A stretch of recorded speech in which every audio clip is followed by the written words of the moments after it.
Yeah. Isso é para a minha cara metade lá em casa. Oh!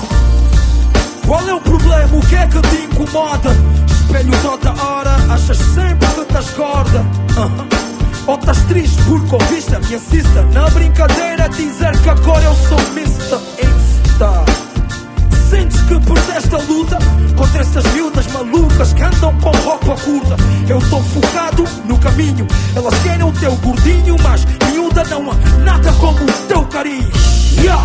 Agora dizes não tem nada a ver com o amor que eu te dei. Só tem a ver contigo.